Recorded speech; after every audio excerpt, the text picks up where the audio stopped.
రెండవ అధ్యాయాన్ని మొదలుపెట్టబోతున్నాము. శ్రీమద్ భాగవతం 6వ స్కందంలో. సో, ఈ అధ్యాయంలో మనము ఎలా విష్ణుదూతలు ఈ అజామిలుడిని యముడి భటుల నుంచి రక్షిస్తారు అనే విషయాన్ని చర్చించుకుంటాము. సో, దాని తర్వాత అజామిలుడు ఎలా భగవద్ధామని తిరిగి వెళ్ళిపోతాడు, ఆ విషయాలు కూడా చర్చించుకుంటాము ఈ అధ్యాయంలో. సో, మనం మంగళాచరణ చేసుకుని స్టార్ట్ చేద్దామంట. ఓం అజ్ఞానతిమిరాంధస్య జ్ఞానాంజనాశలాకయ చక్షోరున్మిళితం యేన తస్మై శ్రీగురవే నమః. శ్రీచైతన్యమనోభీష్టం స్థాపితం యేన భూతలే స్వయం రూపः కదా మహ్యం దదాతి స్వపదాంతికం. వందేహం శ్రీగురూన్ శ్రీయుతాపదకమలం శ్రీగురూన్ వైష్ణవాంశ శ్రీరూపం సాగ్రజాతం सहगणरघुनाथान्वितां सजीवं साद्वैतं सावधूतं परिजनसहितं कृष्णचैतन्यदेवं श्रीराधाकृष्णपादान् सहगणललिता श्रीविशाखान्वितांश्च नमो विष्णुपादाय कृष्णप्रेष्ठाय भूतले श्रीमते भक्तिवेदान्तस्वामिनिति नामिने. नमस्ते सारस्वते देवे गौरवाणी प्रचारिणे निर्विशेष शून्यवादी पाश्चात्यदेशतारिणे. नमो महावदन्याय कृष्ण प्रेम प्रदायते कृष्णाय कृष्ण चैतन्य नामिने गौरत्वसे नमः. हे कृष्णा करुणा सिंधु दीनबंधु जगत्पते गोपेश गोपिका कांत राधा कांत नमोस्तुते. तप्तकांचन गौरांगी राधे वृंदावनेश्वरी वृषभानुसुते देवी प्रणमामि हरिप्रिये. नीलाचलनिवासाय नित्याय परमात्मने बलभद्र सुभद्राभ्यां जगन्नाथाय ते नमः. वाञ्छाकल्पतरुभ्यश्च कृपासिन्धुभ्य एव च पतितानां पावनेभ्यो वैष्णवेभ्यो नमो नमः. जय श्री कृष्ण चैतन्य प्रभु नित्यानंद श्री अद्वैत गदाधर श्रीवासादि गौरभक्तवृंद. हरे कृष्णा कृष्ण कृष्ण हरे हरे हरे राम राम राम हरे हरे. హరే కృష్ణ. సో రెండవ అధ్యాయం మొదటి శ్లోకం నుంచి స్టార్ట్ చేద్దామంట. సో సుఖదేవ్ గోస్వామి ఇప్పుడు చెప్తున్నారు. శ్రీ బాదరాయణిరువాచ ఏవం తే భగవద్దూత యమదూతాభిభాషితం ఉపధార్యాత తాన్ రాజన్ ప్రత్యాహుర్నయకోవిదాః. అనువాదం ఏంటంటే, సుఖదేవ్ గోస్వామి అంటున్నారు, ఓ రాజా, ఈ విధంగా విష్ణుదూతలు ఎంతో మంచి తర్కం, లాజిక్, ఆర్గ్యుమెంట్ ఇచ్చి తర్వాత ఇవి విన్న తర్వాత యమదూతలు ఈ విధంగా వాళ్ళకి రిప్లై ఇచ్చారు. శ్రీ విష్ణుదూత ఊచుః. యమదూతలు చెప్పింది విని విష్ణుదూతలు ఇప్పుడు రిప్లై ఇస్తారు. సో విష్ణుదూతలు యమదూతలకి జవాబిస్తారు. శ్రీ విష్ణుదూత ఊచుః అహో కష్టం ధర్మదృశాం అధర్మ స్పృశతే శభాం యత్ర దండేష్వ పాపేషు దండోయైర్ధ్రియతే వృతా. సో విష్ణుదూతలు ఏమంటున్నారంటే, ఎంతో ఇది కష్టంగా ఉంది చూడ్డానికి. ఇక్కడ ధర్మాన్ని ఎక్కడైతే అనుసరించాలో అక్కడ అధర్మం అనుసరించబడుతుంది.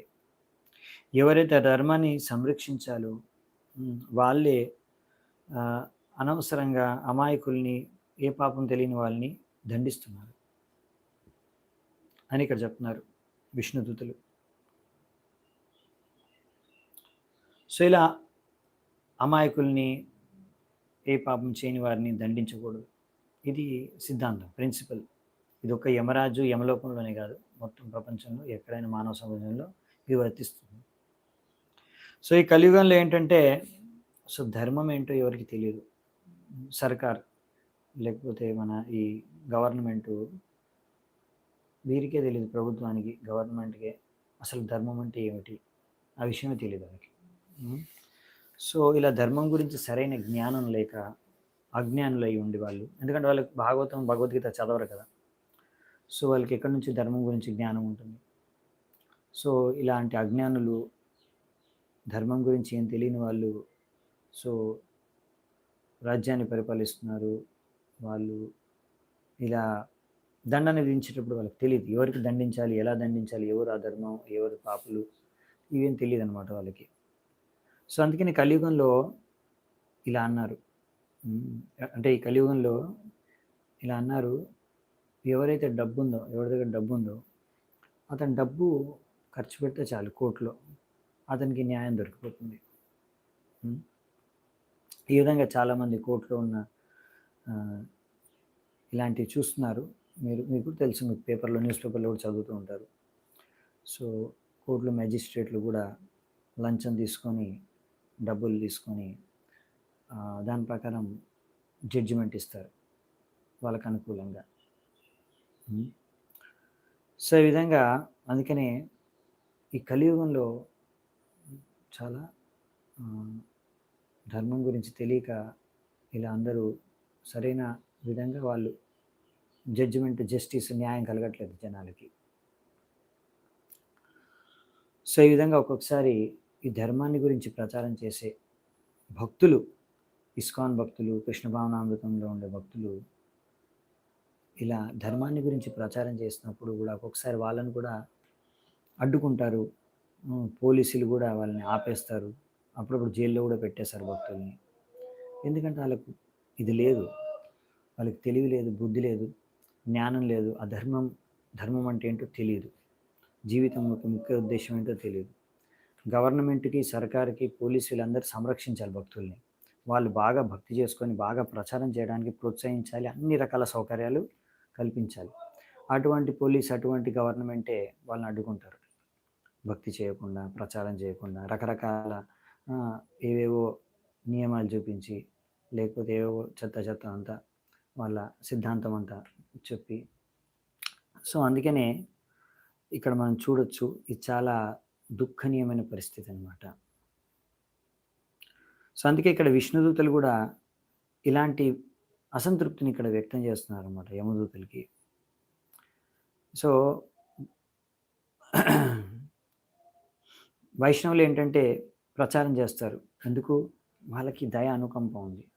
ఈ బద్ధజీవులు ఇక్కడ ఈ భౌతిక ప్రపంచంలో ఎన్ని కష్టాలు అనుభవిస్తున్నారు. ఇక్కడే జన్మ, మృత్యు, జరా, వ్యాధి చక్రంలో తిరుగుతూ బందీ అయిపోయి ఇక్కడే ఉండిపోతున్నారు. వీళ్ళకి ఎలాగైనా సరే ముక్తి లభించాలి. ఈ యొక్క భౌతిక ప్రపంచం నుంచి, కష్టం నుంచి. వీళ్ళు భగవద్ధామానికి వెళ్ళిపోతే భగవంతుడికి భక్తి చేసుకొని వీళ్ళకి అన్ని కష్టాల నుంచి ముక్తి లభిస్తుంది. హ్మ్. కానీ ఈ కలియుగ యొక్క ప్రభావం వలన హ్మ్, వైష్ణవులు ఎవరైతే ప్రచారం చేయడానికి ప్రయత్నిస్తున్నారో వాళ్ళని కోర్ట్సు, పోలీసులు వీళ్ళే అప్పుడప్పుడు దండిస్తారు. మీరు శాంతిని డిస్టర్బ్ చేస్తున్నారు అని. హ్మ్. ఉదాహరణకి కీర్తన చేస్తామనుకోండి, సంకీర్తన చేశామనుకోండి, నగర సంకీర్తన గాని, మందిరంలో గాని, పక్కనున్న వాళ్ళందరికంటే డిస్టర్బెన్స్‌గా ఉంటుంది. హ్మ్. ఏంటి నగర సంకీర్తన ఆహ్, చేస్తే జనాలు కొంతమంది డిస్టర్బ్ అయిపోతారనమాట. సో, అసురులు కదా! డిస్టర్బ్ అయిపోతారు. సో, వాళ్ళెళ్లి కంప్లెయింట్ చేస్తారు. "ఏయ్! మందిరం నుంచి ఎంత సౌండ్ వస్తుంది, ఇంత కీర్తన చేస్తున్నారు. మాకు డిస్టర్బ్ అయిపోతుంది. మేము ఇక్కడ ఇంద్రియ తృప్తి చేసుకోవాలని ఎంత ట్రై చేసినా వీళ్ళు డిస్టర్బ్ చేస్తున్నారు మమ్మల్ని. ఈ సౌండ్ డిస్టర్బ్ చేస్తుంది మమ్మల్ని. మేము టీవీలో సినిమా చూస్తుంటే చూడలేకపోతున్నాం. హ్మ్. మేము బాగా పని చేసి డబ్బుతో ఎంజాయ్ చేద్దాం అనుకుంటే ఆ పని చేయలేకపోతున్నాము." సో, అదనమాట వాళ్ళ బాధ. మా ఇంద్రియ తృప్తి బ్రేక్ అయిపోతుంది. బాధ కలుగుతుంది మా ఇంద్రియ తృప్తికి. సో, అది వాళ్ళ కంప్లెయింట్. వెళ్ళేసి మాకు డిస్టర్బ్ అయితుంది. మేమేం చేసుకోలేకపోతున్నాం మా పనులని. సో, వాళ్ళకెందుకంటే వాల్యూ తెలీదనమాట. విలువ తెలీదు. హరికీర్తన, హరినామ సంకీర్తన యొక్క విలువ తెలీదు. భక్తి యొక్క విలువ, ధర్మం ఏంటో తెలీదు. పశువుల్లాగా బతుకుతున్నారు. సో, అంటే సూటు బూటేసుకొని, చదువుకొని పశువుల్లాగా బతుకుతుంటారు. పెద్ద పెద్ద బిల్డింగ్‌లో, అపార్ట్మెంట్‌లో. సో, ఏం లాభం?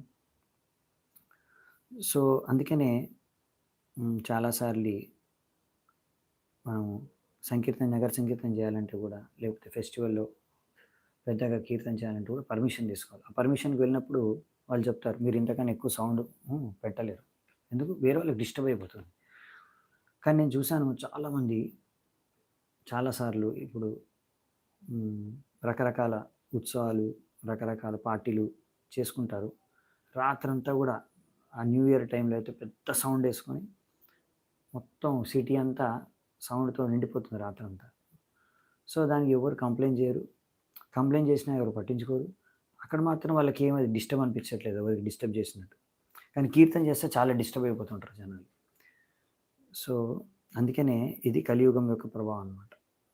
కలియుగంలో జనాలకు అర్థం కాదు ధర్మం ఏంటో, అధర్మం ఏంటో. సో, ధర్మాన్ని ప్రచారం చేసేవారిని కూడా వాళ్ళు అనవసరంగా బాధపెడతారు. ప్రజానాం పితరో ఏ చ శాస్తారः సాధవः సమాః యది స్యాత్ తేషు వైషమ్యం కం యాంతి శరణం ప్రజాః. సో, ఈ విధంగా అందుకని ఒక రాజు, గవర్నమెంట్ అధికారి ఎవరైతే ఉంటారో వాళ్ళకి సరైన యోగ్యత కలిగిన వాళ్ళు హ్మ్. ఉండాలనమాట. ఎలాగైతే ఎందుకంటే వాళ్ళకొక తండ్రిలాగా వాళ్ళు రాజ్యాన్ని పరిపాలిస్తున్నారు గదా! సో, అంటే ప్రజల్ని ఎంతో సురక్షితంగా వాళ్ళకి సురక్షత కల్పించాలి. వాళ్ళకెంతో ప్రేమ, అనురాగంతో వాళ్ళని చూసుకోవాలనమాట. సో, అది ముఖ్యమైన విషయం. సో, అందుకనే ఈ యొక్క వ్యక్తి రాజు గాని, గవర్నమెంట్ అధికారి వాళ్ళకి వాళ్ళు సదోపదేశం చేయాలి ప్రజలకి. హ్మ్. శాస్త్రాలనుసారంగా ఇంకా అందరిని సమానంగా చూడాలి. ఇది యమరాజు చేస్తాడు. అందుకనే యమరాజుని ఈ యొక్క పదవిలో భగవంతుడు నియమించారు. సో,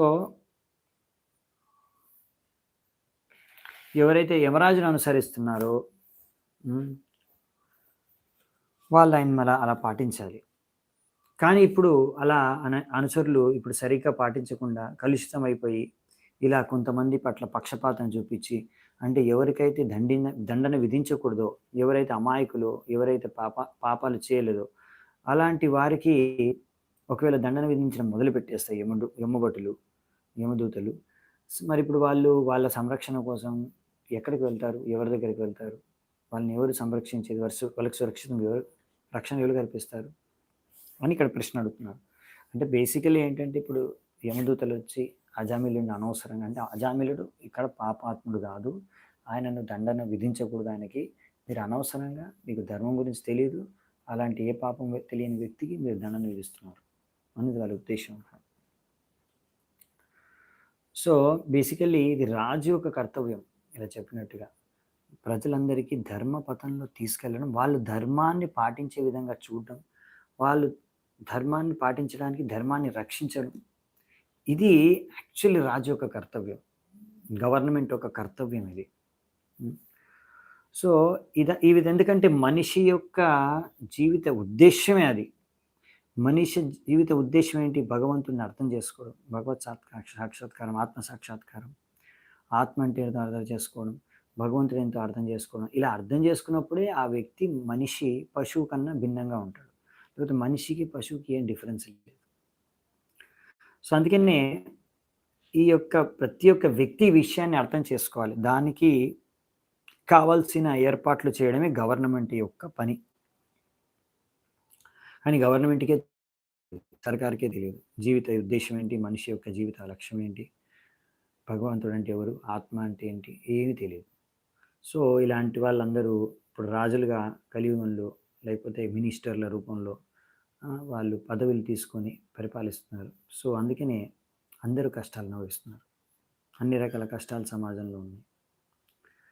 సో, అందుకనే రాజు అన్నప్పుడు ఎలా ఉండాలంటే మహారాజు యుధిష్ఠిర్‌లాగా, లేకపోతే పరీక్షిత్ మహారాజులాగా, రామచంద్రుడిలాగా, లేకపోతే అంబరీష్ మహారాజు, ప్రహ్లాద్ మహారాజు ఈ విధంగా ఉండాలి ఒక రాజు అంటే. అలా పరిపాలించాలి. సో, వాళ్ళెంతో నిజాయితీతో, ధర్మం అనుసారంగా అన్ని రకాల కార్యాలు చేస్తే అప్పుడు అంత బావుంటుంది. కానీ అలా చేయకపోతే మాత్రం మొత్తం సమాజమంతా, రాజ్యమంతా అందరూ కష్టాన్ని అనుభవిస్తారు. సో, ఈ విధంగా ఏంటంటే ఇప్పుడు సమస్య ఏంటంటే దురదృష్టవశాత్తు ఇక్కడ రాశారు ప్రభుపాల్ వారు. డెమోక్రసీ అనే పేరుతో. డెమోక్రసీ అంటే అందరూకి సమాన హక్కు. హ్మ్. సో, అలాంటప్పుడు ఏమంటే ఇప్పుడు మరి అందరికి సమాన హక్కు ఇచ్చినప్పుడు మరి సమానమైన బుద్ధి, తెలివితేటలు ఉండవు కదా అందరికి. హ్మ్. తెలివైన వాళ్ళు, బుద్ధున్న వాళ్ళు, మంచివారు కొంతమందే ఉంటారు కలియుగంలో. చాలామంది ఆ! వెధవలు, తెలివిలేని దద్దమ్మలు, ఇలాంటోళ్ళు తాగుబోతులు, తిరుగుబోతులు ఇట్లాంటోళ్ళు ఎక్కువ మంది కలియుగంలో. కాబట్టి ఇలాంటి రోగ్స్ అండ్ థీవ్స్ ఇలాంటి దొంగలు, ఇలాంటి ఆ! వెధవలందరూ కలిసి మరి ఎవరిని ఎన్నుకుంటారు? అలాంటోళ్ళే ఇంకొకరిని ఎన్నుకుంటారనమాట.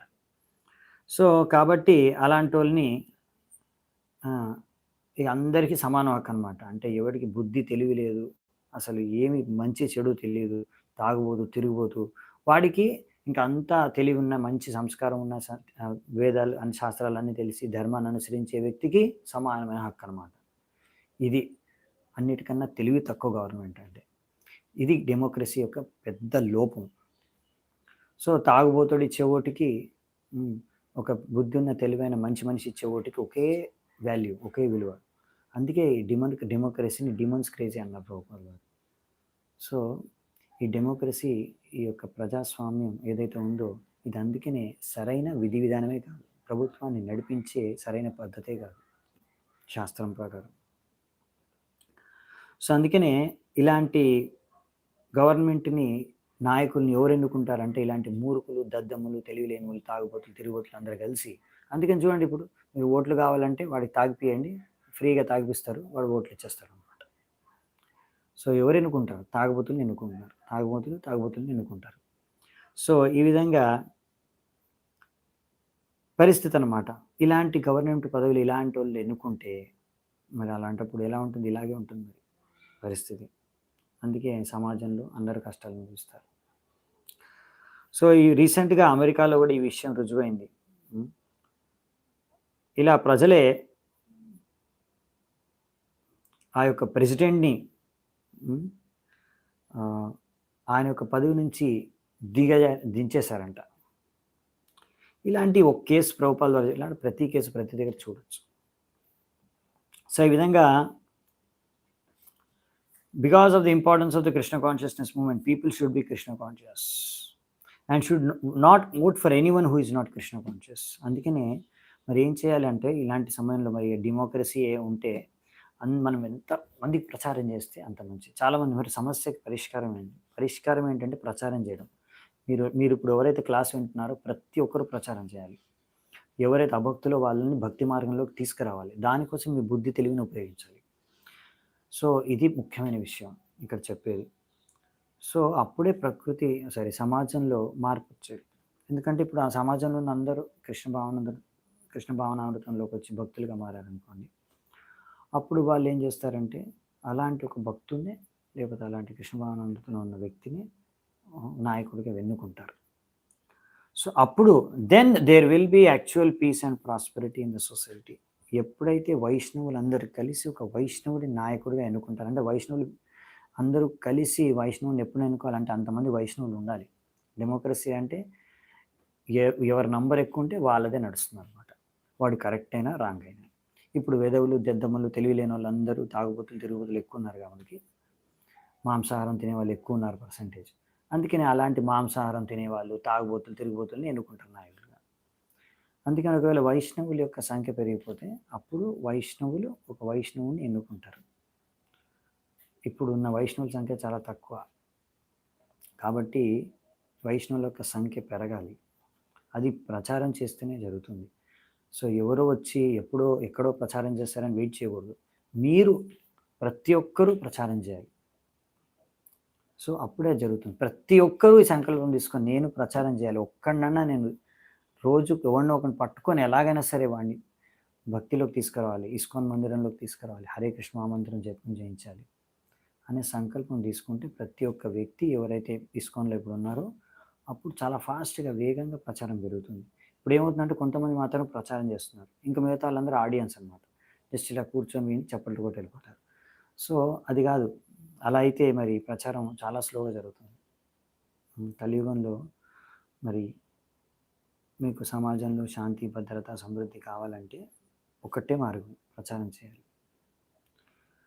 ఎందుకంటే ఎవరైనా సరే, ఇప్పుడు గవర్నమెంట్ అధికారి అంటే ఎవరైనా పీఎం, సీఎం ఎవడైనా సరే, ప్రజలు ఏం కోరుకుంటే అది చేయాల్సిందే. ఇప్పుడు ప్రజలందరూ తాగుబోతులు. అందరికీ తాగుబోతులనుకోండి. అందరికి మందు కావాలనుకోండి. వాడు ఫ్రీగా మందు సప్లై చేస్తాడు.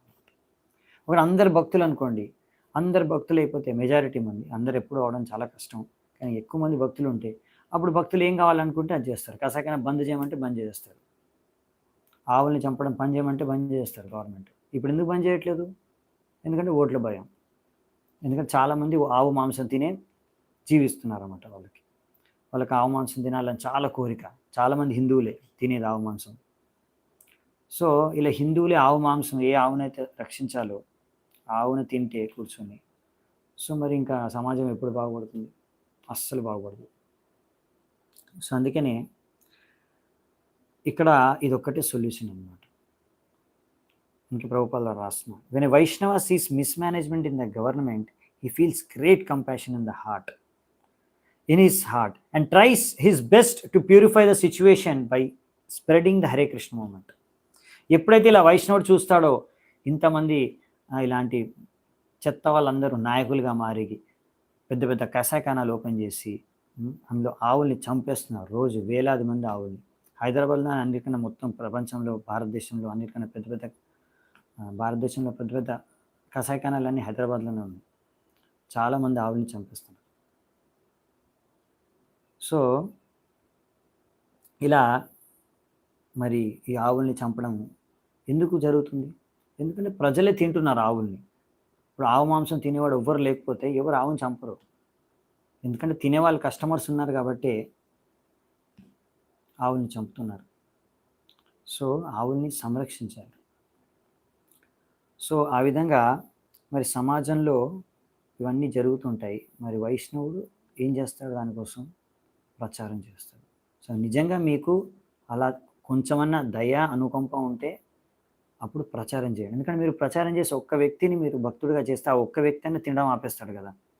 ఆవు మాంసం. సో, మద్యపానం చేయడం, ఆ మాంసం తినడం, సిగరెట్ తాగడం, సో, అన్ని సమస్యలు తగ్గిపోతాయి. రోగాలు కూడా తగ్గిపోతాయి సమాజంలో. సో, అందుకనే అన్నిటికన్నా ఉత్తమమైన ఒకటే ఒక సొల్యూషన్. సమస్యలన్నిటికీ పరిష్కార మార్గం ఒకటే. సమాజంలో, మనుషుల్లో ఉండేది, ప్రపంచంలో ఉండేది. అదేంటంటే కృష్ణ భక్తి మాత్రమే. సో, అందుకనే మనం ఈ ప్రచారం చేయాలి. అది మనకు మంచి చేస్తుంది, మొత్తం సమాజానికి మంచి చేస్తుంది, ప్రపంచానికి మంచి చేస్తుంది. దీనికన్నా మంచి కార్యం ఇంకా వేరేది లేనేలేదు.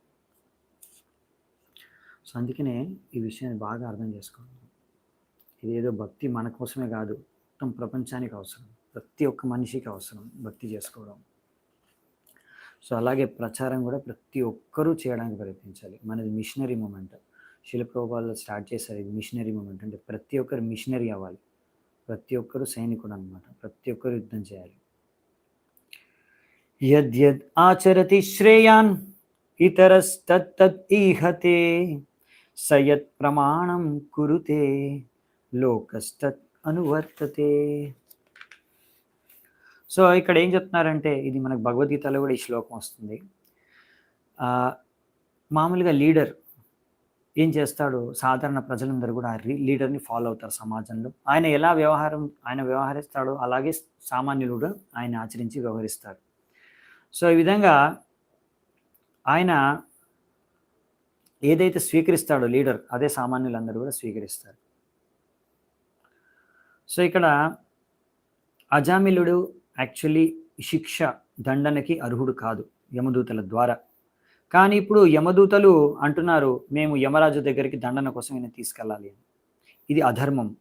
ఈ ధర్మానికి విరుద్ధమైన కార్యం చేస్తున్నారు. అందుకే విష్ణుదూతలు ఇక్కడ చెప్తున్నారన్నమాట, ఇలాంటి అధర్మమైన కార్యము ఎవరైతే ధర్మాన్ని రక్షించాలో వాళ్ళే చేస్తే మరి మనిషి సమాజం అంతా కూడా వినాశనానికి గురవుతుంది. అందుకని ఇప్పుడున్న కాలంలో, కలియుగంలో ఈ కృష్ణ భావనామృతం ప్రయత్నిస్తుందన్నమాట. అందుకని సరైన సిద్ధాంతాన్ని ప్రచారం చేయడానికి, అప్పుడు ఈ కృష్ణ చైతన్యం ప్రచారం అవుతే సమాజం అంతా సరిగ్గా అవుతుందన్నమాట. కానీ ఇప్పుడు దురదృష్టవశాత్తు ఏంటంటే కలియుగంలో ఉన్న గవర్నమెంట్లు ఈ కృష్ణ భావనామృతం ఈ యొక్క ఉద్యమాన్ని సపోర్ట్ చేయట్లేదు సరిగ్గా. వాళ్ళు చెప్పే ఈ యొక్క they do not appreciate its valuable service. ఏ సేవ అయితే చేస్తుందో ఇస్కాన్ ఇప్పుడు, హరే కృష్ణ ఉద్యమం, ఇస్కాన్ ఏ సేవ అయితే చేస్తుందో దాన్ని గవర్నమెంట్ కానీ అప్రిషియేట్ చేయట్లేదు, అంటే దాన్ని రికగ్నైజ్ చేయట్లేదు. దీని యొక్క విలువను వాళ్ళు అర్థం చేసుకోవట్లేదు. సో మన ఇస్కాన్ ఉన్నది దేనికంటే ముఖ్యంగా ఈ యొక్క దిగజారిపోయిన మనిషి సమాజాన్ని ఉద్ధరించడమే మన యొక్క ఈ ఇస్కాన్ యొక్క కర్తవ్యం. అందుకనే గవర్నమెంట్లు అన్ని చోట్ల నుంచి, ఒక్క దేశమే కాదు, భారతదేశమే కాదు, అన్ని దేశాల్లో గవర్నమెంటు ఈ యొక్క మూమెంట్ని, ఈ యొక్క ఉద్యమాన్ని, ఈ యొక్క ఇస్కాన్ని సపోర్ట్ చేయాలి. అప్పుడే మనిషి సమాజం బాగుపడుతుంది, లేకపోతే మనిషి సమాజం బాగుపడే ప్రసక్తి లేదు. ఇదే ఇక్కడ చెప్తున్నారు అన్నమాట తాత్పర్యం ప్రభుపాల్ గారు. మీరు చదవండి తాత్పర్యం కావాలంటే, ఇవి డైరెక్ట్ సెంటెన్స్ టు సెంటెన్స్ నేను ట్రాన్స్లేషన్ చేస్తున్నాను. సో ఇవి చాలా ఇంపార్టెంట్ విషయాలు అన్నమాట. యస్యాంకే శిరాదాయ లోకస్వపితి నిర్వృత స్వయం ధర్మం అధర్మం వా నహి వేదాయతా పశు సకతామ్యరిపీతాత్మానం కృతం మైత్రం అచేతనం విశ్రంభనీయో భూతానాం సఘృణో దోగ్ధుమర్హతి. సో మామూలుగా పీపుల్ జనరల్ ఏంటంటే, పీపుల్ అంటే మనుషులు, సామాన్యులు అంత తెలివి లేదు వాళ్ళకి, సామాన్యులకి ధర్మం అంటే ఏంటో అధర్మం అంటే ఏంటో తెలుసుకోవడానికి. వాళ్ళందరూ అమాయకులు, అంత జ్ఞానం లేని వాళ్ళు. ఎలాగైతే ఒక పశువులు అంధకారంలో నిద్రపోతున్నాయో అలా అన్నమాట. వాళ్ళందరూ కూడా వాళ్ళ యొక్క రాజు యొక్క ఒడిలో పడుకుంటున్నారు. వాళ్ళు మా రాజు నన్ను రక్షిస్తాడు, మా గవర్నమెంట్ మమ్మల్ని చూసుకుంటుంది. కానీ ఒకవేళ గవర్నమెంటే, లేకుంటే రాజే, లీడరే ఆయన మంచి వ్యక్తి, మంచి హృదయం ఉన్న వ్యక్తి అయితే పర్వాలేదు, మంచి తెలివైన వ్యక్తి అయితే పర్వాలేదు, అతను ఆ బద్ధజీవుల్ని, మనుషుల్ని రక్షిస్తాడు. కానీ ఒకవేళ ఆయనే, అలాంటి రాజే ఒకవేళ ఈ యొక్క అజ్ఞానంలో ఉన్న మనుషుల్ని లేకపోతే జీవుల్ని చంపేస్తే, లేకపోతే దండన విధిస్తే, సో మరి అది సరైనది నమ్మక ద్రోహమైనట్టు. ఎందుకంటే వాళ్ళు మొత్తం గవర్నమెంట్ లేకపోతే రాజు మీద నమ్మకం పెట్టుకొని జీవిస్తున్నారు. కానీ వాళ్ళే శోషణ చేస్తే, వాళ్ళని శిక్షిస్తే ఇంకా వాళ్ళకి ఇంకా వేరే మార్గం ఉండదు అనమాట, కష్టం. సో ఇక్కడ చాలా మంచి ఇంపార్టెంట్ పర్పట్ ఉన్నాయి. ప్రతి పర్పట్ చాలా ఇంపార్టెంట్ ఉంది. సో మనం కొంచెం ఫాస్ట్గా వెళ్దామంట. సో విశ్వాసఘాత్ అంటారు, నమ్మక ద్రోహం. ఒకవేళ మనం సంపూర్ణంగా ప్రభుత్వాన్ని, లీడర్ని నమ్ముకున్నాం, కానీ ఇప్పుడు ఆ లీడరు, ప్రభుత్వమే మనకు మోసం చేస్తే నమ్మక ద్రోహం అంటారు దీన్ని. సో అందుకనే ఇప్పుడు ఒకవేళ గవర్నమెంట్ ఇలాంటి నమ్మక ద్రోహం చేస్తే ప్రజలతో, వాళ్ళ యొక్క రాజకీయ లాభాల కోసం, సో ఇది జరిగింది చాలాసార్లు. ప్రభుపాల్ ద్వారా చెప్తున్నారు, హిందూ ముస్లింలు ముందు కలిసిమెలిసి ఉండేవాళ్ళు సమాజంలో. కానీ రాజకీయ నాయకులు ఏంటంటే వీళ్ళిద్దరి మధ్యలో విరోధాన్ని సృష్టించారు వాళ్ళ యొక్క రాజకీయ లాభాల కోసం. తద్వారా వాళ్ళిద్దరూ కూడా హిందువులు ముస్లిం శత్రువులుగా మారి కొట్టుకోవడం స్టార్ట్ చేశారు. ఇది కలియుగం. కలియుగం అంటే అంతే. కలియుగంలో ఇప్పుడు చాలా చోట్ల పశువుల్ని బాగా పెంచుతారు, బాగా పశువులకి మేపుతారు. బాగా లావెక్కిన తర్వాత వాటిని కషాయకానికి తీసుకెళ్ళి చంపేసి తింటారు. సో అవి పశువులు అనుకుంటున్నాను, నేను బాగా తిండి పెడుతున్నారు, చాలా మంచి మాస్టరు, వీళ్ళు చాలా మంచి వాళ్ళు అనుకుని. కానీ వాళ్ళు పెట్టే దీనికి చంపడానికి. సో ఇటువంటి క్రూరమైన కార్యాలను అందుకనే వైష్ణవులు ఖండిస్తారు. సో విష్ణుదూతలు కూడా అందుకే ఈ విషయాన్ని ఖండిస్తున్నారు.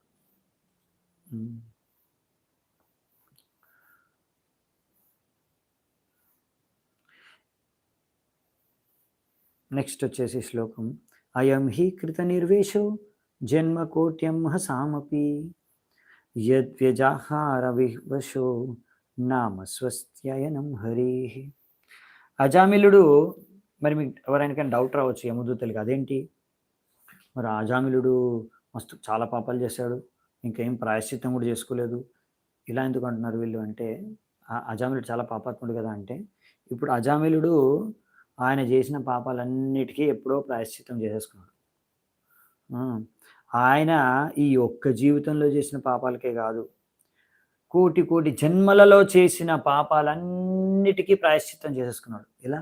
అంటే నిస్సహాయ పరిస్థితిలో ఆయన భగవంతుడి నామము నారాయణ నామాన్ని పలికాడు. అందుకే ఆయన శుద్ధమైన నామం పలకకపోయినా గానీ, ఏమాత్రం అపరాధం లేకుండా, నామపరాధం లేకుండా భగవంతుడి నామాన్ని పలికాడు. అందుకనే ఈరోజు ఈ సమయంలో ఆయన ముక్తి పొందడానికి అర్హుడుగా మారాడు. చూసారా? నామం శుద్ధ నామం కాకపోయినా, నామపరాధం లేకుండా గానీ నామం జపం చేస్తే ఎంత లాభము. ఈ జన్మలోనే కాదు, కోటి కోటి జన్మలలో చేసిన పాపాలన్నీ కూడా తొలగిపోతాయి. సాక్ష్యం అజామిలుడి యొక్క ఈ యొక్క వృత్తాంతం. తాత్పర్యంలో చాలా ముఖ్యమైన విషయాలు రాశారు ప్రభుపాదులు గారు. సో యమదూతలు ఏంటంటే వాళ్ళు ఇంతే చూస్తున్నారు. అజామిలుడు ఇన్ని పాపాలు చేశాడు కాబట్టి ఆయనకి దండన విధించాలి. ఇన్ని పాపాలు మొత్తం జీవితాంతం చేశాడు పాపాలు. అందుకే ఆయన యమరాజు దగ్గర తీసుకెళ్లాల్సిందే. కానీ వాళ్ళకి తెలీదు అతను జస్ట్ నారాయణ భగవంతుడు నామం జపించి అన్ని పాపాల నుంచి ముక్తుడైపోయాడనే విషయాన్ని వాళ్ళు అర్థం చేసుకోలేకపోతున్నారు, గ్రహించలేకపోయారు. అందుకని విష్ణుదూతలు చెప్తున్నారు, ఈ నారాయణ అనే శబ్దాన్ని ఆయన పలికాడు అజామిలుడు ఏమాత్రం అపరాధం లేకుండా. అందుకని అతను శుద్ధమైపోయాడు, అన్ని పాపాల నుంచి ముక్తుడైపోయాడు. ఎందుకని మృత్యు సమయంలో ఆ విషయాన్ని పలికాడు ఆయన. సో అందుకనే విశ్వనాథ్ చక్రవర్తి ఠాకూర్ మనకి కొన్ని శ్లోకాలు దీని సందర్భంగా రాస్తున్నారు. నామ్నో హి యావతి శక్తి పాప నిర్హరణే హరే తావత్ కర్తుం న శక్నోతి పాతకం పాతకీ నరః. సో హరి యొక్క నామాన్ని జపం చేసి పాపాత్ముడు అన్ని రకాల పాపాలు ఆయన చేయగలిగే పాపాలన్నిటి నుంచి ఆయనకి విముక్తి లభిస్తుందంట. ఇది బృహద్ విష్ణు పురాణం. సో మనకి ఎన్నో పురాణాల్లో ఈ విషయాలన్నీ చెప్పారు, భాగవతంలోనే కాదు. అవేషేణాపి యన్నామ్ని కీర్తితే సర్వపాతకైః పుమాన్ విముచ్యతే సత్యః సింహత్రష్టైర్మృగైరివ. మళ్ళీ ఇక్కడ రాస్తున్నారు, ఎవరైనా ఒకరు భగవంతుడి నామాన్ని జపం చేస్తే ఇలాంటి నిస్సహాయమైన పరిస్థితుల్లో వేరేమీ ఆశించకుండా, కోరిక లేకుండా అన్ని సమస్త పాపాల యొక్క ఫలితాలన్నీ కూడా తొలగిపోతాయి. ఎలాగైతే సింహం గర్జించినప్పుడు చిన్న చిన్న ప్రాణులన్నీ కూడా భయంతో పారిపోతాయో అలా. ఇది గరుడ పురాణంలో చెప్పారు. సకృత్ ఉచ్చరితం ఏన హరిరిత్యక్షరద్వయం బద్ధ పరికరస్తేన మోక్షాయ గమనం ప్రతి. ఇలా ఒక్కసారి భగవంతుడి నామాన్ని జపిస్తే హరి, రెండు శబ్దాలు, రెండు అక్షరాలు హరి జపం చేస్తే చాలు, వ్యక్తికి స్కంద పురాణంలో చెప్పారు ముక్తి లభిస్తుంది. సో అందుకనే ఇక్కడ విష్ణుదూతలు చెప్పినట్టుగా ఆయన నారాయణ అని జపించాడు కనుక అపరాధం లేకుండా ఆయనకి ఇప్పుడు యమరాజు దగ్గరికి కాదు వెళ్ళాల్సింది, ఈ యొక్క భౌతిక బంధనం నుంచే ముక్తి లభిస్తుంది చెప్తారు. ఏతేనైవ హ్యగణోస్య కృతం స్యాదగ నిష్కృతం యదా నారాయణాయేతి జగాదా చతురక్షరం. ఇంకా విష్ణుదూతలు ఏమంటున్నారంటే, ముందు కూడా ఆయన ఆహారం తీసుకునేటప్పుడు ఇంకా వివిధ సమయాల్లో అజామిలుడు తన యొక్క పుత్రుడిని పిలిచేవాడు. నారాయణ ఇక్కడరా, ఇక్కడ కూర్చో, నారాయణ ఇక్కడరా. ఈ విధంగా తన కొడుకుని ఉద్దేశించి పిలుస్తూ నారాయణ అనే శబ్దాన్ని ఎన్నోసార్లు పలికాడు. ఈ విధంగా నారాయణ అని ఆయన పలికి ఆయన యొక్క కోటి కోటి జన్మల్లో చేసుకున్న పాపాలన్నిటి నుంచి ఆయనకు ముక్తి లభించింది. సో ఈ విధంగా అతను నారాయణ అనే శబ్దాన్ని, నారాయణ అనే భగవంతుడి నామాన్ని అపరాధాలు లేకుండా ఆయన ఎన్నోసార్లు జపించాడు. సో ఈ విధంగా నారాయణ భగవంతుడి నామాన్ని మనము అపరాధాలు లేకుండా జపం చేస్తే అన్ని పాపాల నుంచి ముక్తి లభిస్తుంది. కానీ మనం ఇలా అనుకొని, అరే ఇదేదో బాగుంది ఫార్ములా, సో అన్నీ నేను పాపాలు చేసుకుంటూ కూడా భగవంతుని నామాన్ని జపిస్తే సరిపోతుంది అనమాట, అని మనం అనుకొని జపిస్తే అది కాదనమాట. అది భగవంతుడి నామం పట్ల అపరాధం. సో, అలాంటి అపరాధం లేకుండా చేయాలి. సో, ఇక్కడ నారాయణ అనే భగవంతుడి నామాన్ని జపించిన అజామిలుడు తన పాపాల నుంచి ముక్తి పొందడానికి జపించలేదు. లేకపోతే అలా నారాయణ జపం చేస్తున్నాను కాబట్టి నేను పాపాలు చేసుకున్నా నాకేం గాదు అని చేయట్లేదు పాపాలు. సో, అందుకనే ఇక్కడ అజామిలుడు ఆహ్, ఎన్నో పాపాలు చేసినా గాని అక్కడ నారాయణ అనే భగవంతుడి నామాన్ని ఆ పాపాల నుంచి ముక్తి పొందాలనే ఉద్దేశ్యంతో జపం చేయట్లేదు. నాకు పాపాలు తలగకూడదు అనే ఉద్దేశ్యంతో చేయట్లేదు జపం. ఆయన భగవంతుడి నామాన్ని జపించాడు ఆయన కొడుకుని ఉద్దేశించి. ఆ కొడుకుని కానీ అందులో ఏ అపరాధం లేని కారణంగా అది ఎంతో ఆ యొక్క నామం భగవంతుడి నామం ద్వారా పాపాల నుంచి ఆయన ముక్తుడైపోయాడు. ఈ ఒక్క జీవితంలో కాదు ఎన్నో ఎన్నో కోటి కోటి జన్మలలో చేసిన పాపాలన్నిటి నుంచి ముక్తుడైపోయాడు. ఇది ఇక్కడ అర్థం చేసుకోవాల్సిన విషయం. సో, ఇక్కడ విషయం ఏంటంటే ముందు జీవితంలో యవ్వన వయసులో ఆయన శుద్ధమైన జీవితాన్ని జీవించాడు. ఆయన తర్వాత ఎన్నో పాపాలు చేశాడు. కానీ భగవంతుడి నామాన్ని జపించినప్పుడు మాత్రం ఆయన ఏమాత్రం అపరాధం చేయలేదు.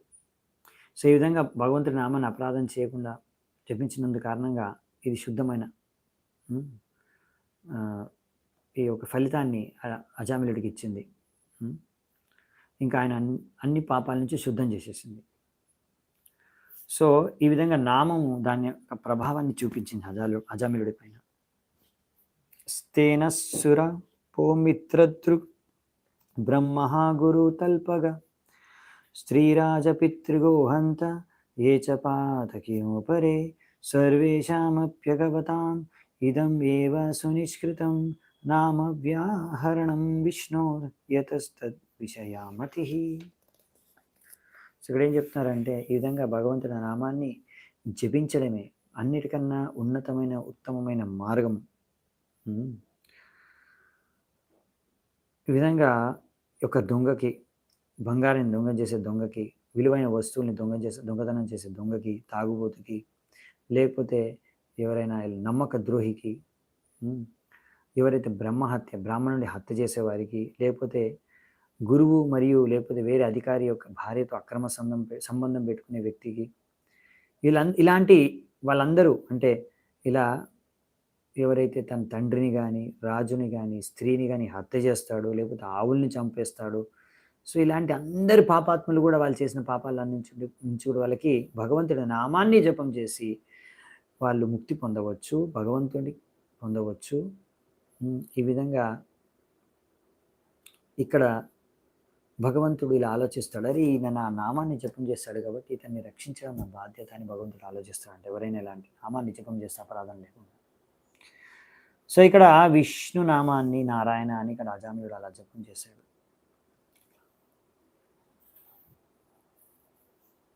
11వ శ్లోకం. న నిష్కృతైరుదితైర్బ్రహ్మవాదిభిస్ తథా విశుద్ధ్యంత్యఘవాన్ వృతాదిభిః యతా హరేర్నామ తదుత్తమ శ్లోక గుణోపలంబకం. ఈ విధంగా వేదిక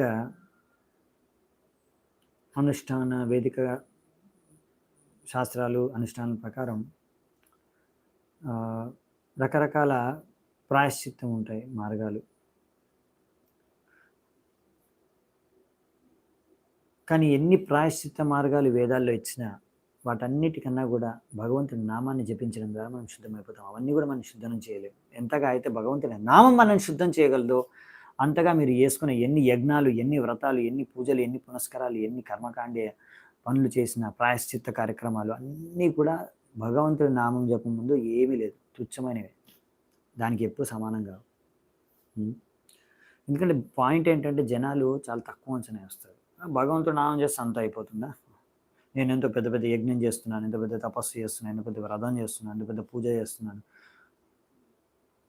దానికన్నా చాలా ఇంపార్టెంట్, దానికన్నా చాలా శక్తివంతమైంది జస్ట్ భగవంతుడి నామం చేయండి. జస్ట్ భగవంతుడి నామం అది చేస్తే సరిపోతుంది. ఇంక వేరేం చేయాల్సిన అవసరం లేదు ప్రాయశ్చిత్తం కోసం. సో ఈ విధంగా ఎందుకంటే ఈ ప్రాయశ్చిత్తం ద్వారా ఒక వ్యక్తి యొక్క పాపాలు ఆ పాపం తొలగిపోతుందేమో, కానీ అతనిలో భగవంతుడి పట్ల భక్తి అనేది జాగృతం అవ్వదు. ఎందుకంటే భగవంతుడి నామాల్ని యాక్చువల్లీ జపం చేయడం ద్వారా భగవంతుడి పైన భక్తి జాగృతమయ్యి ఆ వ్యక్తికి భగవంతుడి గుణరూపాల మహిమల లీలల గురించి స్మరించ ఉంటాడు వ్యక్తి. ఇది లాభం అన్నమాట. అంటే మెల్లిగా శుద్ధమై భగవంతుడి యొక్క అన్ని విషయాలు భగవంతుడి యొక్క భక్తి చేసుకుంటాడు వ్యక్తి.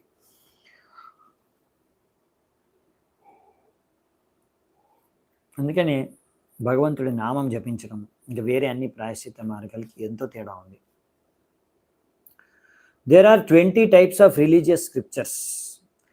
20 రకాల ధర్మాన్ని సూచించే గ్రంథాలు ఉన్నాయంట, ధర్మశాస్త్రాలు ఉన్నాయంట 20 రకాల. మను సంహిత, పరాశర సంహిత, ఇలా నామాలు కూడుకొని చాలా ఉన్నాయి. కానీ ఇక్కడ చెప్పేది ఏంటంటే ఇవన్నీ శాస్త్రాల్లో నుంచి ఎన్నో రకాల పాపకారాలకు చేసే ప్రాయశ్చిత్తం అన్నీ ఉన్నా కానీ ఇవన్నీ కూడా ఈ చేసే ప్రాయశ్చిత్త కార్యక్రమాలు ఏవి కూడా మిమ్మల్ని భక్తిలోకి తీసుకురావు.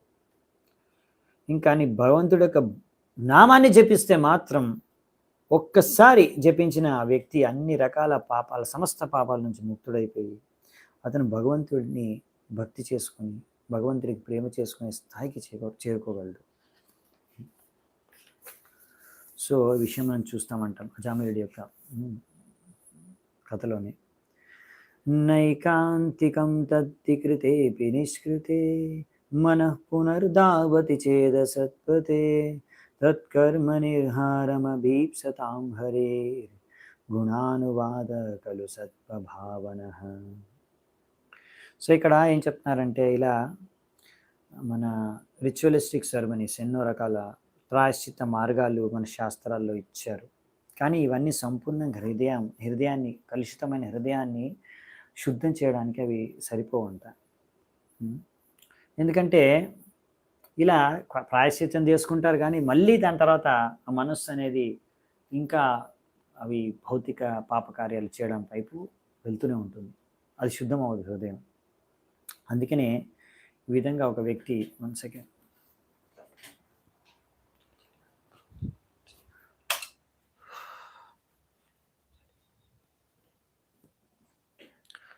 అందుకే ఆ వ్యక్తి ఈ విధంగా ఒక వ్యక్తికి ఒకవేళ ముక్తి నిజంగా కావాలనుకుంటే అన్ని భౌతిక కార్యాల నుంచి హరే కృష్ణ నామంత్రం జపం చేస్తే సరిపోతుంది. భగవంతుడి నామ గుణ రూప లీల మహిమల్ని వింటే సరిపోతుంది. అవి గుణగానం చేస్తే సరిపోతుంది. ఇది అన్నిటికన్నా ఉత్తమమైన ప్రాయశ్చిత్త మార్గం భగవంతుడి నామ జపమే. దాని ద్వారా మన హృదయం శుద్ధమవుతుంది. ఇది అన్నిటికన్నా ముఖ్యమైన విషయం. శృణ్వతాం స్వకథా కృష్ణ పుణ్యశ్రవణ కీర్తన హృదయంతోస్తే భద్రాని విధునోతి సుహృత్సదాం. సో ఈ విధంగా అనమాట. ఒకవేళ ఒక వ్యక్తికి అర్థం కాకున్నా సరే భగవంతుడి గుణరూపలీల మహిమలు, కానీ వాళ్ళు అలా గుణగానం చేసినా విన్నా చేసి వాళ్ళకి ఏంటంటే శుద్ధం అయిపోతుంది. అదనమాట ముఖ్యమైన విషయం. సో మనం శుద్ధమైతే కానీ ఆ ఆధ్యాత్మిక స్థరంలో మనం స్థాపితం కాలేము. అలా శుద్ధమైన తర్వాతనే అలా శుద్ధం ఎలా అవుతాం? ఇలా ఒక భగవంతుడి నామాన్ని జపించి తద్వారా మనము మెల్లిమెల్లిగా భగవంతుడి భక్తి చేసుకోగలం. అందుకని భగవంతుడి నామం జపించడం అన్నిటికన్నా ముఖ్యమైనది. నెక్స్ట్ 13వ శ్లోకం. అతైనం మాపనాయత్ కృతాశేషాగ నిష్కృతం యత్ అసౌ భగవన్నామ మ్రియమాణ సమగ్రహీత్. మృత్యు సమయంలో ఈ అజామిలుడు నిస్సహాయ పరిస్థితిలో ఎంతో గట్టిగా భగవంతుడి నామాన్ని జపించాడు, నారాయణ అని. ఈ యొక్క భగవంతుడి నామజపం ద్వారా ఆయన సమస్త పాపాల నుంచి ముక్తుడైపోయాడు. అందుకో యమదూతలారా, ఆయన మీరు అనవసరంగా ఆ యమలోకానికి తీసుకెళ్ళి దండించాల్సిన అవసరం లేదు అని చెప్తున్నాడు. ఏషాం త్వంతగతం పాపం జనానాం పుణ్యకర్మణాం తే ద్వంద్వమోహ నిర్ముక్త భజంతే మాం దృఢవ్రత. భగవద్గీతలో కృష్ణుడు చెప్పాడు. అవునా? ఎవరైనా సరే వ్యక్తి ఇలా ఎన్నో పుణ్యకార్యాల్లో చేస్తే కానీ అన్ని సమస్త పాపాలు తొలగిపోతే కానీ ఒక వ్యక్తి ఈ విధంగా సంపూర్ణమైన దృఢ సంకల్పంతో నా భక్తి చేసుకోలేడు. సో ఈ విధంగా ఎవరు మరి మనకి ఇంకా భగవద్గీతలో ఇంకో విషయం కూడా చెప్తారు. అవునా? అంటే ఈ విధంగా ఒక వ్యక్తి సమస్త పాపాలు తొలగిపోవడం తర్వాత నెక్స్ట్ భక్తి చేసుకోవడానికి అర్హుడు అవుతాడు ఒక వ్యక్తి. సో అందుకే మనం చూస్తాం ఇప్పుడు దీని తర్వాత అజామిలుడు అర్హుడు అవుతాడు, ఆయన భక్తి మళ్ళీ చేసుకోవడం స్టార్ట్ చేస్తాడు. సో ఇలా భగవంతుడే మనకి గీతలో చెప్పారు, అంతకాలే చమామేవ స్మరన్ ముక్త్వా కలేవరం యః ప్రయాతి సమద్భావం యాస్తి నస్త్ర సంశయ. ఇలా ఎవరైనా భగవంతుడి నామాన్ని జపిస్తే మృత్యు సమయంలో తప్పకుండా నా దగ్గర తిరిగి వస్తాడు, నా నామాన్ని జపించిన వాడు అని చెప్తారు. అందుకే అది అజామిల కేసులో చూస్తాం మనం ఎలా జరుగుతుంది అనేది. చూడండి, భగవంతుడి నామాన్ని ఒక్కొక్కసారి అనుకుంటారు, అతను నవ్వుకుంటూ జపం చేస్తున్నాడు, నవ్వుకుంటూ చేసిన హేళన చేసే విధంగా అయినా సరే, సాంకేత్యం పారిహాస్యం వా స్తోభం హేళనమేవ వా వైకుంఠనామగ్రహణం అశేషాగాహరం విదు. ఎవరైనా ఇలా భగవంతుడి నామాన్ని ఒక వ్యక్తి జపం చేస్తే అన్ని సమస్త పాపాల నుంచి ముక్తులైపోతారు. ఈవెన్ నవ్వుకుంటూ పారిహాస్యంగా ఏదో ఎంటర్టైన్మెంట్కి కానీ లేకపోతే నిర్లక్ష్యంగా కానీ భగవంతుడి నామాన్ని జపం చేస్తే ఆ వ్యక్తి సంపూర్ణమైన పాపాల నుంచి ముక్తులైపోతారంట. 15వ నంబర్ శ్లోకం. పతితః స్ఖలితో భగ్నః సందష్టస్తప ఆహతః హరిరత్యావశ్యేనాః పుమాన్నర్హతి యాతనాః. ఒక వ్యక్తి భగవంతుడి నామాన్ని, హరి అనే నామాన్ని మృత్యు సమయంలో జపం చేసి మరి మృతి చెందితే ఏదో కారణంగా కానీ, అది యాక్సిడెంట్ అయ్యి కూడా, ఏదో ఇంటి నుంచి పైన నుంచి కింద పడో, లేకపోతే కాలు జారిపడో, లేకపోతే అలా ఆయన రోడ్డు మీద యాక్సిడెంట్ అయ్యో, లేకపోతే విషపూరితమైన సర్పం కాటేసో, లేకపోతే జ్వరం వచ్చో, ఏదో రోగం వచ్చో, లేకపోతే ఎవరైనా అతన్ని కత్తితో పొడి చేసో, ఎలాగైనా అస్త్రంతో పొడి చేసో చంపేసే, ఎవరైనా సరే ఎలాగైనా సరే చచ్చిపోతే ఆయన అన్ని పాపాల నుంచి ముక్తుడైపోతాడు, ఎంత పాపాత్ముడైనా సరే. ఒకవేళ ఆయన మృత్యు సమయంలో హరినామాన్ని జపం చేసి చనిపోతే, ఏ విధంగా చనిపోయినా సరే, యం యం వాపి స్మరన్ భావం త్యజత్యంతే కలేవరం తం తమేవైతి కౌంతేయ సదా తద్భావ భావిత. సో గీతలో భగవంతుడు చెప్పారు, మీరు మృత్యు సమయంలో దేని గురించి అయితే చింతించుకొని మీరు శరీరాన్ని వదులుతారు, దాని తర్వాత మీరు ఒకవేళ అక్కడికి వెళ్తారు, ఒకవేళ మీరు నన్ను తలుచుకుంటే నా దగ్గరకు వచ్చేస్తారు. సో అందుకనే ఈ విషయం చాలా ఇంపార్టెంట్ అన్నమాట. నెక్స్ట్ 16వ శ్లోకం.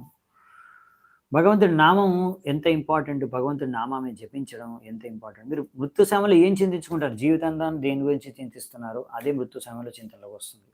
కొంతమంది అనుకుంటారు కదా, ఓకే మృత్యు సమయంలో నేను చనిపోయే ముందు నేను భగవంతుడి నామాన్ని జపం చేస్తాను, ఇప్పుడు అవసరం లేదు. కానీ ఇప్పుడు చాలా అవసరం. ఎందుకు? ఎప్పుడు చనిపోతారో మీకు తెలుసా? తెలియదు. మీకు తెలియదు, ఎవరికి తెలియదు ఎప్పుడు చనిపోతారు. అందుకనే మరి చనిపోయే సమయంలో భగవంతుడు ఎందుకు గుర్తుకొస్తాడు? మీరు భగవంతుడి పట్ల అంత నమ్మకం, శ్రద్ధ ఉంటే, అలా భగవంతుడి నామాన్ని మీరు జీవితాంతం జపం చేసే సాధన చేసి ఉంటే, అప్పుడే మీరు భగవంతుడికి మనస్సులో ఎప్పుడు శరణాగతమై ఉంటే, మీ మనస్సు భగవంతుడిది అలాంటి ఆసక్తి, శ్రద్ధ భగవంతుడి పైన కలిగి ఉంటే, అప్పుడే మృత్యు సమయంలో భగవంతుడి గురించి చింతించేది, భగవంతుడి నామాన్ని తలుచుకునేది. జీవితాంతం డబ్బు గురించి, లేకపోతే ఎలా భోగించాలి, లేకపోతే ఇల్లు గురించి, సంసారం గురించి, దీని గురించి చింతిస్తూ జీవించిన వాళ్ళకి అలా హఠాత్తుగా మృత్యు సమయంలో భగవంతుడు ఏం గుర్తుకురాడు, చాలా కష్టం. ఇక్కడ అజామిలుడు ఏంటంటే చాలా స్పెషల్ కేసు. ఆయన స్టార్టింగ్లో భక్తి చేసుకున్నాడు కనుక భగవంతుడు ఆయనకి ఇలాంటి ఒక అవకాశాన్ని ఇచ్చాడు. సో అందుకనే అలా మనం భక్తి చేసుకున్నాం అనుకోండి, జీవితంలో కొంతకాలం చేసినందుకే అజామిలుడికి ఇంత మంచి అవకాశం ఇచ్చాడు భగవంతుడు మృత్యు సమయంలో. కానీ మీరు జీవితాంతం భక్తి చేసుకుంటే అప్పుడు మీకు మంచి అవకాశం ఉంటుంది, ఛాన్స్ ఉంది, మృత్యు సమయంలో భగవంతుని తలుచుకునే ఛాన్స్. ఒకవేళ అది జరిగితే అదే అన్నిటికన్నా సక్సెస్ జీవితంలో. గురుణాం చ లఘూనాం చ ప్రాయశ్చిత్తాని పాపానాం జ్ఞాతోక్తాని మహర్షిభిః. ఎవరైతే సాధువులు, సంతులు ఉంటారో వాళ్ళు అన్ని బాగా ఆలోచించే ఈ విషయాన్ని నిర్ధారణ చేశారు. ఏమని? సో, ఎక్కువ పెద్ద పెద్ద పాపాలు చేస్తే పెద్ద పెద్ద ప్రాయశ్చిత్తం చేసుకోవాలి. చిన్న చిన్న పాపాలకి చిన్న చిన్న ప్రాయశ్చిత్తం చేసుకోవాలి. కానీ హరే కృష్ణ మహామంత్రాన్ని జపం చేస్తే మాత్రం అవి పెద్ద పాపాలు, చిన్న పాపాలు, పెద్దవి, చిన్నవి అన్నీ కూడా తొలగిపోతాయి. అదనమాట పాయింట్ ఇక్కడ. ఇది ఎవరు చెప్పారు? అందరు సాధువులు చెప్పిన విషయం ఇది. సో, ఈ విషయానికి సంబంధించి విశ్వనాథ్ చక్రవర్తి ఠాకూర్ ఒక ఘటన గురించి చెప్తున్నారు ఇక్కడ. సాంబా, ఒకసారి సాంబాని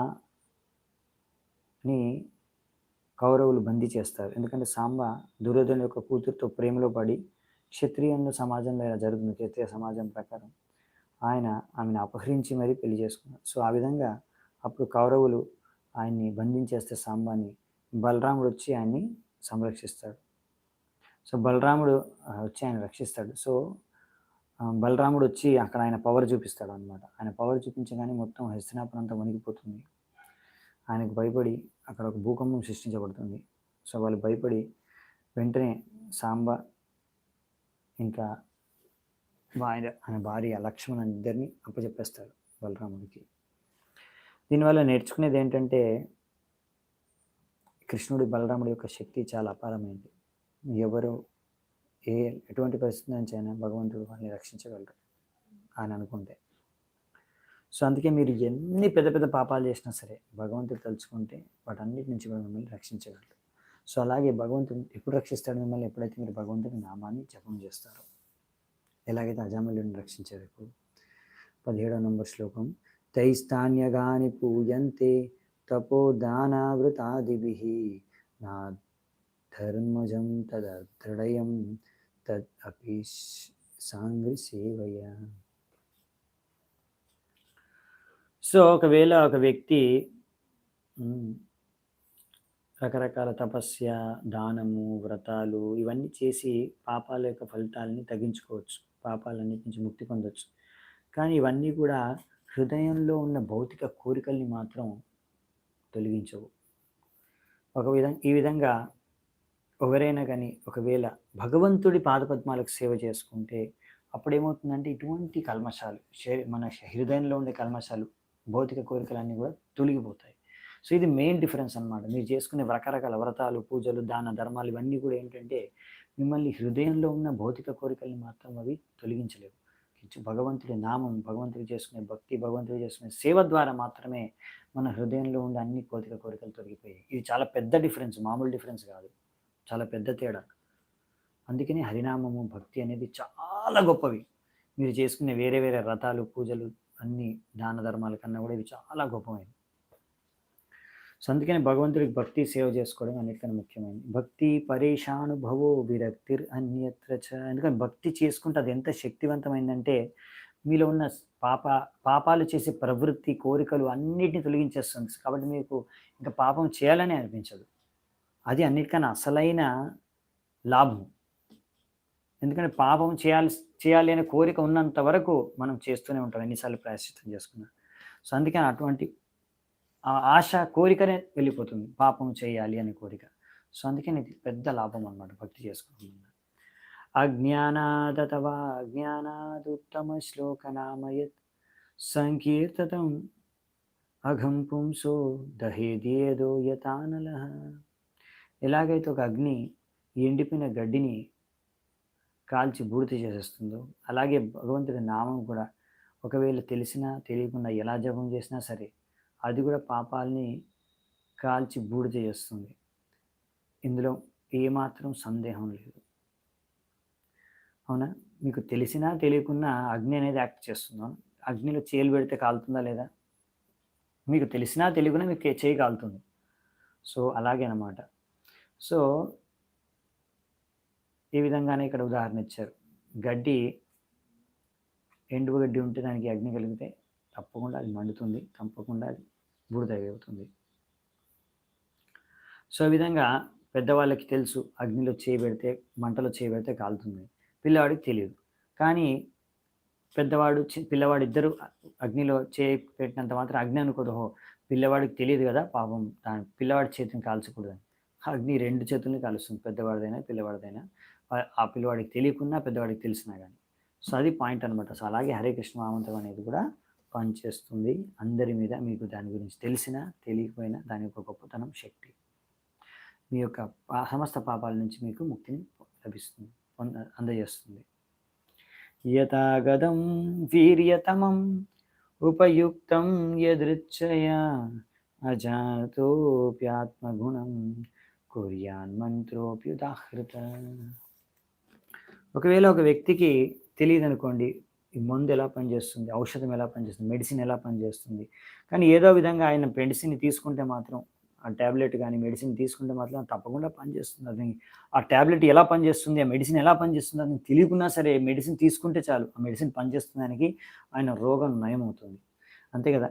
సో, ఇప్పుడు పేషెంట్‌కి తెలీదు మెడిసిన్ ఎలా పనిచేస్తుంది. కానీ అయినా ఆయన నమ్మకంతో తీసుకుంటే చాలు పనిచేస్తుంది. అలాగే ఒక వ్యక్తికి తెలియకున్నా, ఇప్పుడు మీకు అర్థం చేసుకోలేకపోయినా, ఎలా పనిచేస్తుంది భగవంతుడి నామం, ఎలా భగవంతుడి నామం అన్ని పాపాలను తొలగించేస్తుంది. మీకు ఎలా ఎగ్జాక్ట్‌గా తొలగిస్తుందో మీకు తెలియకున్నా, మీరు గనక నమ్మకంతో భగవంతుడి నామాన్ని జపిస్తే చాలు. తెలిసినా తెలియకున్నా మీకు అది ఎలా పనిచేస్తుందో భగవంతుడి నామం మాత్రం పనిచేస్తుంది. అది పాయింట్. సో, ఇక్కడ ప్రభుపాల్ వారు అందుకే తాత్పర్యంలో రాస్తున్నారు. పాశ్చాత్య దేశాల్లో ఈ హరే కృష్ణ ఉద్యమం మొదలైనప్పుడు ఇస్కాన్‌తో అక్కడ అందరూ కూడా చూశారు. పెద్ద పెద్ద పండితులు, ఫిలాసఫర్సు, ప్రొఫెసర్స్ అందరూ చూశారు, స్కాలర్స్. ఒక ఉదాహరణ ఇచ్చారు. దాని యొక్క ప్రభావం ఏంటో, హరే కృష్ణ మహామంత్రం ద్వారా ఎలా అందరూ శుద్ధమైపోతున్నారు, భక్తులైపోతున్నారు. ఒక డాక్టర్ స్టిల్సన్ జుడా, ఆయన ఎంతో పెద్ద స్కాలర్ అనమాట. ఆయన ఈ యొక్క హరే కృష్ణ ఉద్యమం పట్ల ఎంతో ఆకర్షితుడైపోయాడు. ఎందుకంటే ఆయన చూశాడు, ఈ యొక్క వాళ్ళందరూ కూడా హిప్పీలుగా మారుతున్నారు. అమెరికన్లు బాగా డ్రగ్స్ తీసుకొని వాళ్ళందరూ కూడా భగవంతుడి నామాన్ని జపం చేసి వైష్ణవులుగా మారిపోయి కృష్ణుడికి, సమాజానికి సేవ చేస్తున్నారు. కొన్ని సంవత్సరాల క్రితం కూడా ఇటువంటి ఈ హిప్పీలందరికీ హరే కృష్ణ మహామంత్రం ఏంటో తెలియదు. కానీ ఇప్పుడు వాళ్ళందరూ హరే కృష్ణ మహామంత్రం జపం చేసి ఆ హిప్పీలందరూ కూడా వైష్ణవులుగా మారిపోయారు. అన్ని రకాల సమస్త పాపకార్యాలని వదిలేశారు.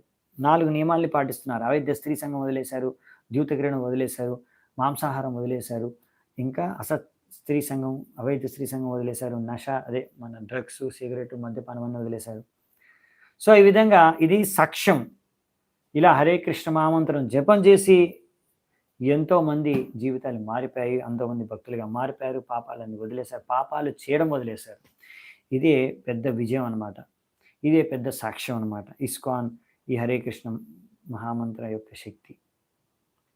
సో, అందుకే వీళ్ళందరికీ తెలిసినా తెలియకున్నా వాళ్ళు జపం చేశారు కనుక దాని విలువ, వాళ్ళు శుద్ధమైపోయారు. తద్వారా వాళ్ళందరూ కూడా భగవంతుడి భక్తులుగా మారిపోయారు. అదే ఇక్కడ చెప్తున్నారనమాట. ఇంకా ఫైనల్‌గా శుకదేవ్ గోస్వామి ఏం చెప్తున్నారంటే, శ్రీ శుకౌవాచ తయేవం సువినిర్ణీయ ధర్మం భాగవతం నృప తం యామ్య పాశాన్ నిర్ముచ్య విప్రమృత్యోరముచన్. సో, శుకదేవ్ గోస్వామి అంటున్నారు, ఓ రాజా, ఈ విధంగా అన్ని యొక్క ప్రిన్సిపల్స్‌ని, ఈ విషయాలు, భక్తి యొక్క తత్వాన్ని సరైన ఆర్గ్యుమెంట్స్‌తో, రీజన్స్‌తో విష్ణుదూతలు చెప్పి ఈ అజామిలుడిని యమదూతల బంధన నుంచి ముక్తి చేశారు. ఈ విధంగా అజామిలుడి నుంచి, మృత్యువు నుంచి రక్షించి మళ్ళీ జీవితం ఇచ్చారు ఈ విష్ణుదూతలు. ఇది ప్రత్యుదితాయామ్య దూతయాత్వాయమాంతికం యమరాజ్ఞే యథా సర్వం అచాచక్షురరిందమ. ఓ రాజా పరీక్షిత్, నువ్వు అందరి శత్రువుల్ని దమనం చేసే శక్తి ఉన్నవాడివి. సో, ఈ విధంగా యమరాజు యొక్క యమదూతలు వారి యొక్క ప్రశ్నలకి జవాబు లభించిన తర్వాత విష్ణుదూతల నుంచి వాళ్ళు ఇంకా యమరాజు దగ్గరికి తిరిగి వెళ్ళిపోయారు. అక్కడ ఏమేం జరిగిందో అంతా కూడా ఆయనకు వివరించారు. సో, యమరాజుకి వెళ్ళి ఆయన చెప్పుకున్నారు. ఇంకా యమదూతలు ఇక్కడ నుంచి వెళ్ళిపోయారు, అజమిలుని వదిలేసి యమలోకానికి వెళ్ళి యమరాజుకి చెప్పుకున్నారు ఏమేం జరిగింది ఇక్కడ అని. ద్విజపాశాద్వినిర్ముక్తో గతభీ ప్రకృతిం గతః వవందే శిరస విష్ణు కింకరాన్ దర్శనోత్సవ. ఈ విధంగా యమదూతల యొక్క బంధన నుంచి అజామిలుడికి ముక్తి లభించింది. దాని తర్వాత ఇప్పుడు ఆయన సంపూర్ణమైన భయం నుంచి ముక్తుడైపోయాడు. ఆయన ఇంద్రియాలు ఇప్పుడు మేలుకున్నాయి. ఇంకా ఆయన విష్ణుదూతలకి ప్రణామాలు అర్పించుకున్నాడు. ఆయన యొక్క శిరస్సుని వాళ్ళ పాదపద్మాలకి సమర్పించుకొని. సో ఈ విధంగా ఆయన ఈ యొక్క విష్ణుదూతలను చూసి ఎంతో ఆనందాన్ని పొందాడు అజామిలుడు. ఎందుకంటే వాళ్ళు యమదూతల నుంచి ఆయన ప్రాణాన్ని రక్షించారు. తం వివక్షుం అభిప్రేత్య మహాపురుష కింకరాః సహసా పశ్యతస్తస్య తత్రాంతర్దధిరేనగా. సో ఏ పాపం తెలియని పరీక్షిత్ మహారాజు చెప్తున్నాడు సుఖదేవ గోస్వామి, ఓ పరీక్షిత, ఈ విధంగా విష్ణుదూతలు యమదూతల నుంచి అజామిలుని రక్షించారు. ఇంకా అజామిలుడు ఏదో చెప్పబోతున్నాడు విష్ణుదూతలకి, విష్ణుదూతలు అందరూ అదృశ్యమైపోయారు. శాస్త్రాలు చెప్తున్నాయి, పాపిష్టాయ దురాచార దేవ బ్రహ్మణ నిందక అపత్య భోజనాస్తేషాం అకాలే మరణం ధ్రువం. సో ఎవరైతే పాపిష్టులు ఉంటారో, పాపాత్ములు ఉంటారో, దురాచారులు ఉంటారో, ఎవరైతే సరిగ్గా వాళ్ళ యొక్క ఆచరణ ఉండదో, అశుద్ధమైన ఆచరణ ఉంటుందో, వాళ్ళ ఎవరైతే భగవంతుడికి విరుద్ధమో, ఎవరైతే వైష్ణవుల్ని బ్రాహ్మణుల్ని అవమానిస్తారో, ఈ విధంగా ఎవరైతే ఏది పడితే అది తింటారో వాళ్ళందరికీ అకాల మృత్యు తప్పకుండా లభిస్తుంది. కలియుగంలో యాక్చువల్లీ 100 సంవత్సరాలు ఆయువు ఉన్నా కానీ చాలామంది 100 సంవత్సరాలు కూడా జీవించలేకపోతున్నారు, దానికన్నా ముందే చనిపోతున్నారు. ప్రాయణల్పాయుష సభ్య కలావస్మిన్ యుగే జనః. ఎందుకంటే ఇక్కడ అజామిరుడు ఆయన ఇప్పుడు సమస్త పాపాల నుంచి ముక్తుడైపోయాడు. సో ఇప్పుడు ఆయన మృత్యు చెందవలసిన సమయం వచ్చినా కానీ ఆయన ఇప్పుడు బతికి ఆయన జీవితం కాలం పెరిగిపోయింది. సో ఈ విధంగా విష్ణుదూతలు ఈ విధంగా అజామిలుని రక్షించారు. కానీ ఆయన ఎప్పుడైతే చెప్పబోతున్నాడో విష్ణుదూతలు అదృశ్యమైపోయారు. ఎందుకంటే ఇప్పుడు ఆయన విష్ణుదూతలు ఈ అజామిలుడికి ఇప్పుడు ఒక అవకాశం ఇస్తున్నారు. సో మీకు సెకండ్ ఛాన్స్, ఒక అవకాశం ఇస్తున్నాం, ఎప్పుడైనా సరిగ్గా భగవంతుడి నామాన్ని జపం చేసుకుని సరిగ్గా భగవంతుడి భక్తి చేసుకో. ఎందుకంటే ఇప్పుడు సమస్త పాపాల నుంచి నీకు ముక్తి పొందింది, సమస్త పాపాలు తొలగిపోయాయి కనుక ఇప్పుడు నువ్వు పాపాల నుంచి ముక్తుడు అయిపోయావు కనుక ఇప్పుడు భగవంతుడి భక్తి చేసుకో. ఈ అవకాశాన్ని ఇచ్చి వాళ్ళు వెళ్ళిపోయారు అనమాట. ఎందుకంటే ఇలా సమస్త పాపాల నుంచి ఎవరైతే ముక్తి లభిస్తుందో వాళ్ళు ఎంతో చక్కగా భగవంతుడి నామాన్ని జపించి భక్తి చేసుకోవచ్చు. ఏ శాంత్వంతగతం పాపం జనానాం పుణ్యకర్మణాం తే ద్వంద్వమోహ నిర్ముక్త భజంతే మాం దృఢవ్రత.